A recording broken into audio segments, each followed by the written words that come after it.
احترامات. الله دې پې ټول خوشحاله اوسئ او بیا هم ستړي مه شئ د فرانسوي ژبې زده کړې ته.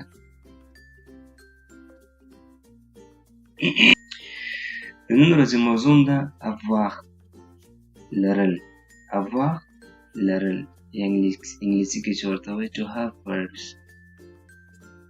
لرلو فعلونه کوم دي؟ راځئ چې ویې ګورو. j'ai زه لرم. j'ai زه لرم. tu as ته لرې. tu as ته لرې. il a هغه لري. il a هغه لري.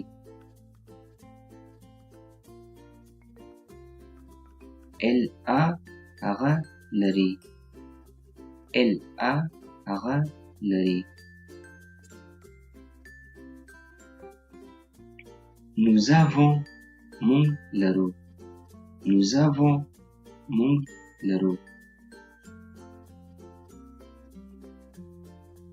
vous avez تاسو لرئ. vous avez تاسو لرئ. ils ont هغوی لري. ils ont هغوی لري.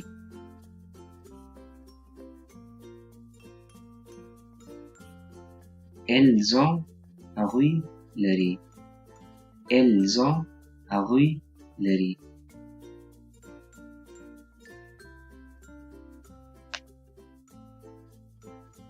راځو اوس مثالونو ته. j'ai deux sœurs et un frère. زه دوه خویندې او یو ورور لرم. j'ai deux sœurs et un frère. زه دوه خویندې او یو ورور لرم. tu as un livre. tu as un livre. ته یو کتاب لرې.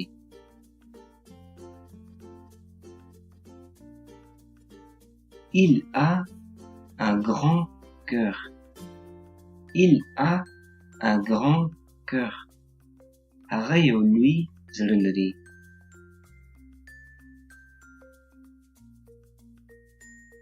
elle a un chat. elle a un chat. هغه یو پیشو لري. nous avons une voiture. nous avons une voiture. موږ یو موټر لرو. vous avez des enfants. vous avez des enfants. تاسو ماشومان لرئ.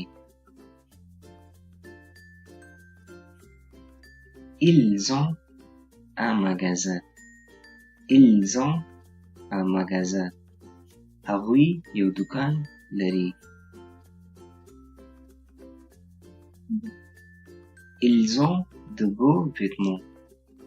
ils ont de beaux vêtements. هغوی ښایسته جامې لري.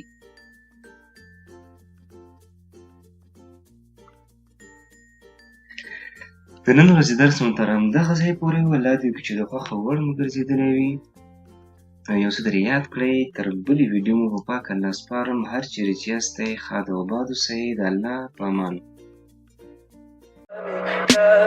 Tell me pretty lies, look me in the face, tell me that you love me, even if it's